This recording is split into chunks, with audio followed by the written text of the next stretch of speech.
If you're like me, you start to accumulate a lot of junk, recovery gear, first aid gear, just gear. And it becomes overwhelming and to the point where you almost can't even use your trunk space anymore. So I'm gonna try to get things organized a little bit more. I'm gonna start to use the roof rack that I installed.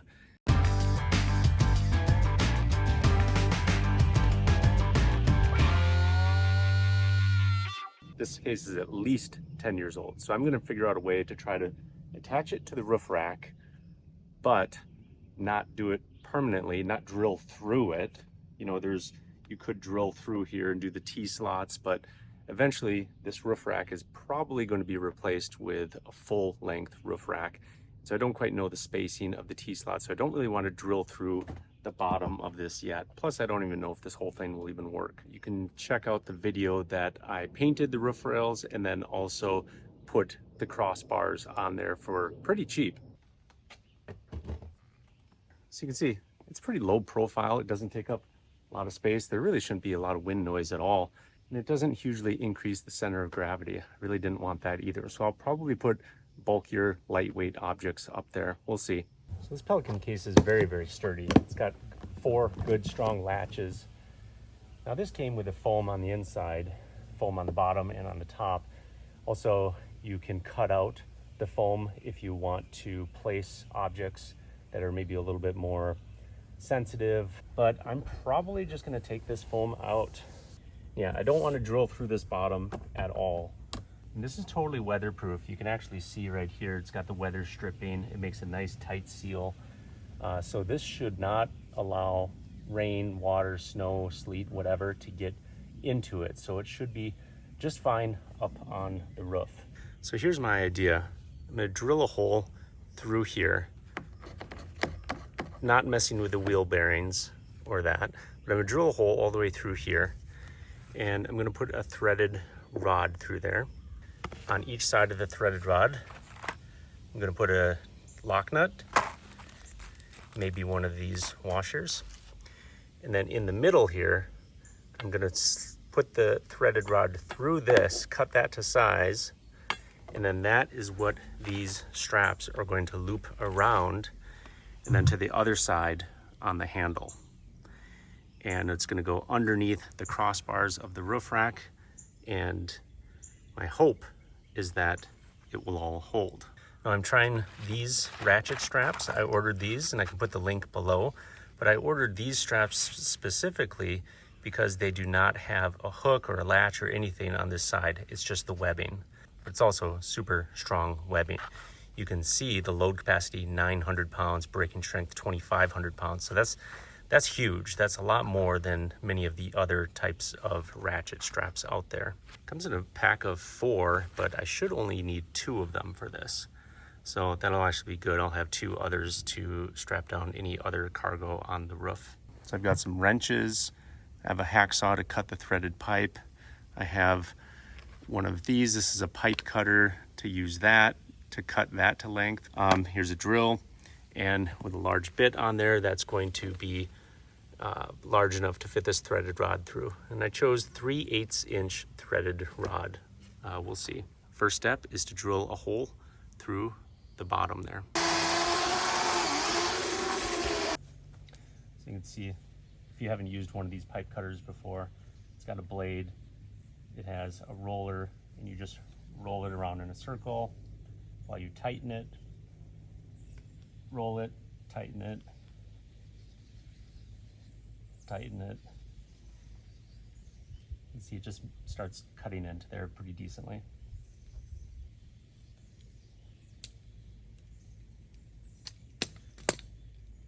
There, just made a nice clean cut. Okay, so right about there, measure it, and cut it right there.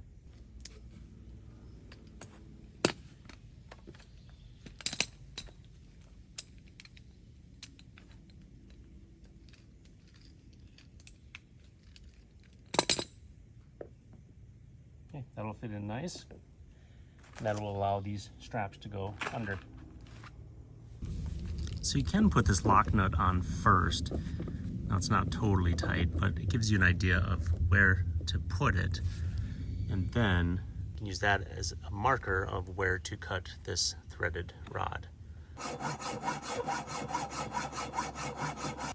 Put this in there.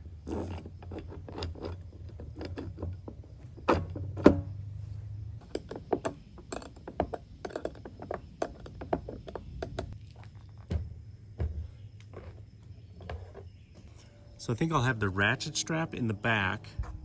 I'll have the loop come out underneath, come around here, loop back down all the way in the back, and have that ratchet strap in the back. And we'll see if that works. Okay, the other reason I went with these ratchet straps is that they're 10-foot long straps. You can see that gives me just enough room to work with. Okay, now you can see I have the top of this ratchet pretty much right here at the top of that.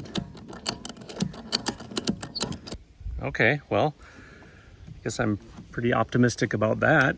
I'm gonna get the other one on before we tighten it too much. Now, you definitely don't want it all twisted up here. All right, I had to loosen this one a little bit in order to get it threaded through the handle on the other side. So now that we have both on here, I'm gonna try to tighten them. I guess if you really wanted to, you could move them.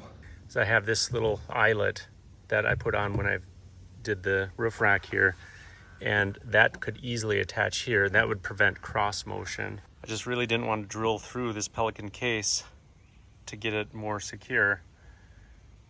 Because eventually, you know, again, eventually this roof rack is going to be a full roof rack with aluminum crossbars with T-slots.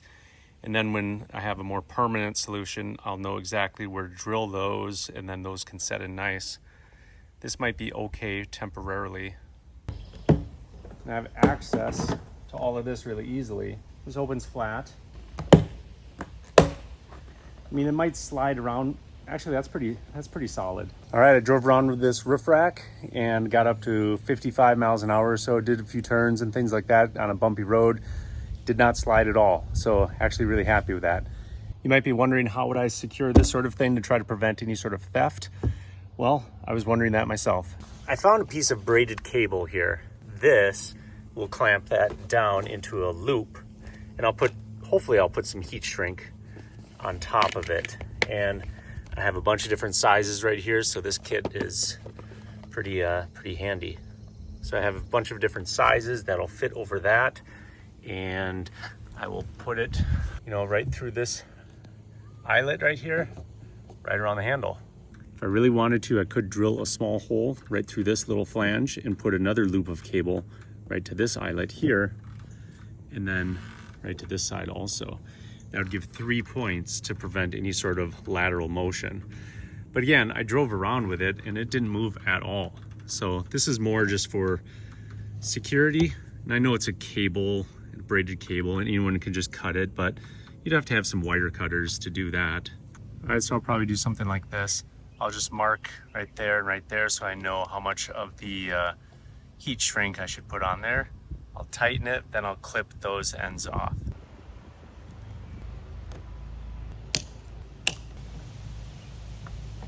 All right, there it is all done. You can see I have the cable loop and it's got the heat shrink on there. So, I mean, it's not like super tight, but it'll at least prevent a significant amount of lateral movement on here.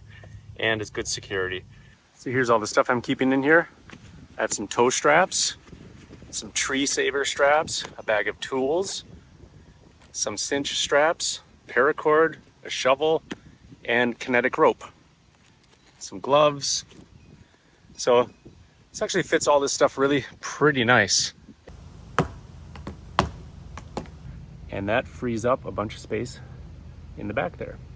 If you like videos like this, go ahead and give it a thumbs up and go ahead and subscribe. I try to make videos every couple of weeks. Not a ton, but it's more just kind of fun. So go ahead and subscribe. It really means a lot. I'm still trying to get over that 1,000 subscriber mark, which would be super awesome. So check out some of my other videos on the channel. And if you like videos like this or have any other ideas or questions, go ahead and write them in the comments below. I try to answer any ones that I can. And again, the link for all of the items that I used in this video will be in the description. Thanks a lot. Bye.